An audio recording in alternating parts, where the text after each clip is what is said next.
L'année se termine et je n'ai pas atteint mes objectifs. Ça me stresse, tout le monde parle de bilan. Que faire?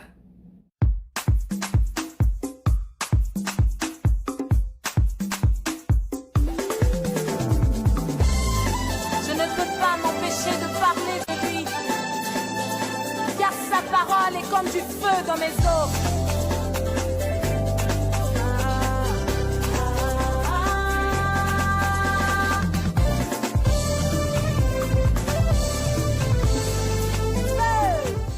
Eh bien bonjour ou bonsoir, tout dépend de l'heure à laquelle tu vas regarder cette vidéo. Bienvenue sur ma chaîne YouTube Manou Parle. Wow! On est en 2022, c'est une grâce. Et puis j'ai pas eu l'occasion de vous souhaiter une bonne et heureuse année, ni un joyeux Noël. Pourquoi? Parce que j'étais en voyage et puis voilà, là où j'étais, c'était un peu difficile de me poser pour faire une bonne vidéo. Donc je vais faire maintenant, je vais vous souhaiter bonne et heureuse année. Et puis mes vœux pour vous en cette nouvelle année encore, c'est que le Seigneur soit avec vous, qu'il vous accompagne, que vous puissiez grandir dans votre relation avec Dieu parce que c'est ce que nous on cherche. Et puis que vous puissiez continuer à faire des expériences magnifiques avec le Seigneur. En tout cas que votre foi se bonifie encore plus, que vous soyez impliqués dans l'œuvre de Dieu. Et oui, que vous soyez épanouis dans votre vie à tous les niveaux. Voici mes vœux pour vous pour cette année. Donc j'espère que vous avez passé de très belles fêtes avec vos amis, en famille, voilà, ou tout seul peut-être, hein, parce que, bon, dernièrement, il y a des gens qui préfèrent passer leur fête seuls. Donc, voilà, et tout. Et on va rentrer dans le vif du sujet. Donc, comme je disais, voilà, l'année s'est terminée et puis tout le monde est en train de parler de bilan, voilà, et puis tu t'assois, tu regardes, tu vois que les objectifs que tu t'étais fixés pour l'année 2021 n'ont pas été atteints et puis là, tu es stressé, tu te demandes mais que faire étant donné que j'ai pas atteint mes objectifs. C'est le moment de faire le bilan, de faire face à la réalité. Ok. D'ores et déjà, je tiens à te dire que tu n'es pas la seule personne qui n'a pas atteint complètement tous ses objectifs en 2021. Et cela peut être dû pour plusieurs raisons.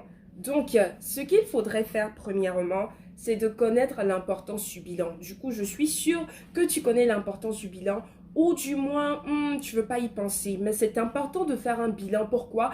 Parce que nous sommes des êtres humains. On est censé grandir. En tout cas, tout le monde veut grandir, j'espère.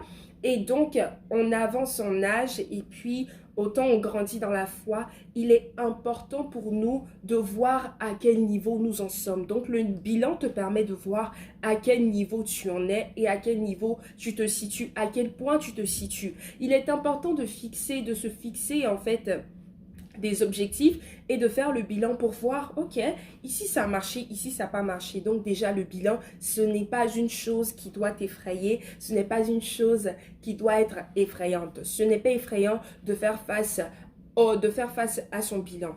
Peut-être que tu as peur de faire ton bilan. Pourquoi? Parce que justement, tu te dis que tu n'as pas atteint tes objectifs. Donc, tu as peur de faire face à la réalité et de te dire, oh non, oh mince, j'ai échoué. Mais regarde. C'est important de faire le bilan et ça ne va pas te manger.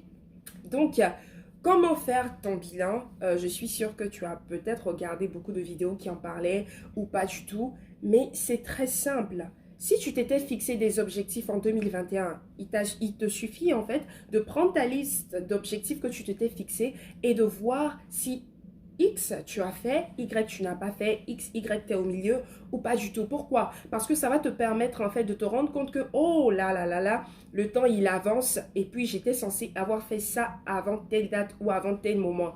Mais ce n'est pas grave, personne ne va te condamner, pardon.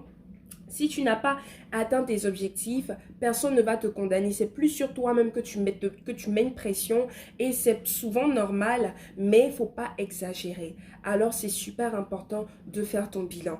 Donc, tu t'assois, tu crées une atmosphère super calme, tu te mets de la bonne musique, prends-toi quelque chose à manger ou je sais pas, mais mets-toi dans ton espace personnel, dans ton espace où tu peux entrer en toi-même et fixer tes objectifs. Donc, tu t'assois et tu regardes la liste de tout ce que tu étais censé faire. Et comme je l'ai dit tantôt, tu regardes pour voir si oui, ici, ça a marché, ici, ça n'a pas marché. Ici, ça n'a pas marché, c'est important de te demander, mais pourquoi ça n'a pas marché? Qu'est-ce qui n'a pas marché? Est-ce que tu as eu la paresse de poser les actions qui allaient te permettre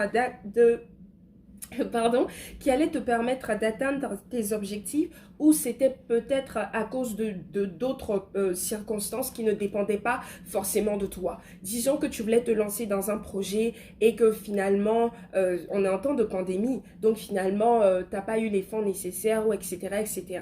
Mais il faut savoir qu'il y a certaines choses qui ne prennent pas une seule année ou 2 mois à se construire. Ils se construisent en fait sur plusieurs années. Et à ce stade-là, il faudrait procéder par étapes. Donc, ce sont des objectifs que tu dois te fixer par étapes et tu ne dois pas regarder, oh, il faut que ça fait ça en 1 année, en 2 années. Et ça dépend encore des projets, ça dépend encore des objectifs. Est-ce que tu avais décidé de perdre du poids et tu n'as pas pu perdre du poids? Eh bien, pose-toi la question, mais pourquoi est-ce que j'ai pas perdu du poids? Peut-être que tu étais tout le temps fatigué ou tu avais la flemme de faire ton sport, tu n'as pas établi de programme, etc. Il est important de te poser la question pour savoir qu'est-ce qui n'a pas marché, pourquoi est-ce que je n'ai pas atteint mes objectifs. Et une fois que tu as trouvé le pourquoi, il faut te poser la question maintenant de savoir mais qu'est-ce qu'il faut faire pour ne pas que ça arrive encore en cette nouvelle année. Parce qu'on dit une nouvelle année, on fait un pas de plus vers la mort, on vieillit, etc. Et c'est la vérité. Souvent, on arrive à 25 ans, on arrive à 30 ans et on se rend compte qu'on n'a rien réalisé. Mais il est important de commencer à poser des actions, en fait, quand on est plus jeune pour pouvoir récolter les fruits plus vite. Donc, plus vite tu te rends compte de ce qui n'a pas marché et tu essaies de travailler dessus, mieux ce sera pour toi si tu veux atteindre tes objectifs. Disons, si tu t'es fixé d'atteindre X objectifs en 2 ans ou Y objectifs en 3 ans. Donc, c'est super important de procéder comme ça. Aussi, il est important de te bâtir une nouvelle liste pour cette année 2022. C'est super important. Une liste de ce que tu dois observer, une liste de ce que tu dois regarder et de ce que tu dois faire durant cette nouvelle année. Donc, si c'est un projet, tu veux te lancer dans un projet, essaie de voir autour de toi qui que tu connais qui s'est lancé dans des projets, qui est dans l'entrepreneuriat. Essaie de poser des questions, de te renseigner. Si tu veux perdre du poids, essaie de te renseigner aussi. Essaie de voir qu'est-ce qu'il faut changer. Prends des conseils, renseigne-toi sur YouTube, sur Google, il y a plein de choses. Si tu as les moyens de t'inscrire dans une salle de gym, bah c'est parfait. Vas-y et mets-toi assez de discipline. Donne-toi du courage, de la force et de la motivation pour y arriver. Pour y arriver. Faire une petite pause.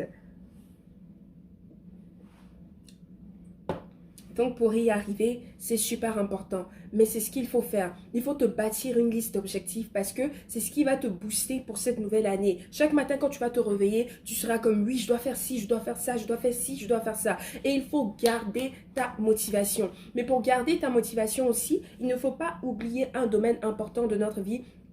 Donc, c'est notre vie de prière. Il ne faudrait pas oublier que tu dois placer Dieu dans tout. Et Dieu, il aime quand on le place en tout, quand on le place au devant de tout. Donc, même si tu veux perdre du poids, pourquoi ne pas prier et demander à Dieu de te montrer la méthode à suivre pour que tu puisses perdre du poids? Ou si tu veux commencer le nouveau projet, pourquoi ne pas inclure Dieu? Pourquoi ne pas lui demander l'aide, la sagesse? Parce que c'est lui qui donne l'intelligence, la connaissance, la sagesse. Donc, pourquoi ne pas lui demander des conseils à Dieu, à celui qui sait tout, au Saint-Esprit? Donc, dans tout ce que tu veux faire, dans la Bible va dire qu'à tes résolutions répondra le succès.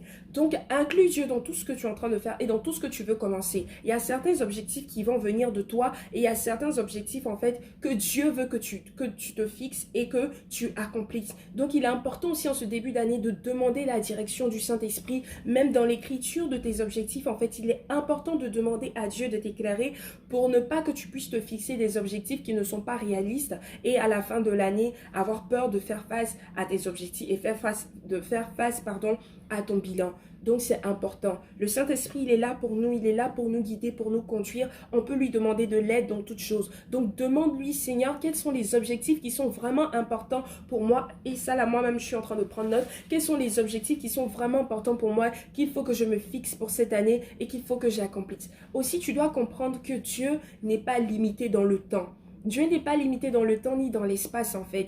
Nous, on a fait, c'est une nouvelle année, une nouvelle résolution, patati patata. Mais Dieu, le travail qui commence avec toi, il le commence depuis un certain moment. D'accord? Donc Dieu n'est pas soumis à nos circonstances de temps, au fait que nous, on soit pressés. Non, j'ai 2 heures pour faire ça. Dieu, il n'est pas soumis à ça. Donc, sûrement qu'il y a des choses que Dieu veut faire avec toi qui vont prendre assez de temps. Mais toi, tu seras comme, oh non, non, je dois finir ça là, en cette année, etc. Et quand ça ne marche pas là, tu es tout déçu. Mais avec Dieu, ça ne marche pas comme ça. Donc, ça, c'est un côté de la médaille qu'il faut aussi regarder.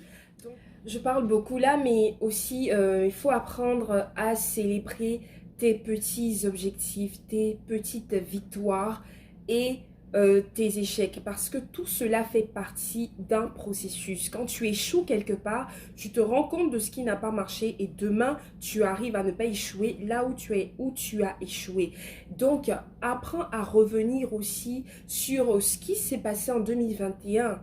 Et je suis sûre que tu as eu des victoires, mais ces victoires-là, il faut que tu apprennes à les célébrer et à être reconnaissante pour elles, en fait. C'est important. Donc, il faut faire un retour en arrière, voir que ici, ça a marché, reconnaître la fidélité de Dieu dans ses différents domaines parce qu'il est notre force, parce que c'est lui qui nous donne de pouvoir faire les choses et bien.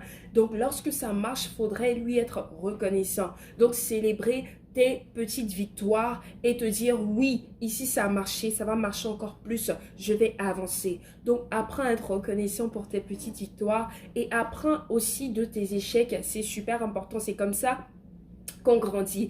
Donc, faut pas avoir peur des domaines là où tu es échoué, il faut pas avoir peur, sois vraiment free parce que quand tu les fasses, là, quand tu décides de leur faire face, tu vas apprendre, tu vas voir que ici c'est comme ça, j'ai fait, ça n'a pas marché. Donc cette année, je vais essayer d'une autre manière.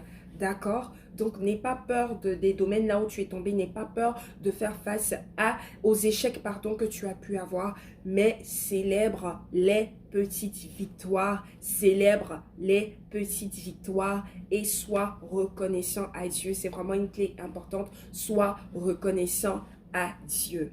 Donc, dans cette nouvelle année, n'oublie pas Dieu, n'oublie pas d'être reconnaissant en avance pour ce qu'il a déjà fait, pour ce qu'il n'a pas encore fait.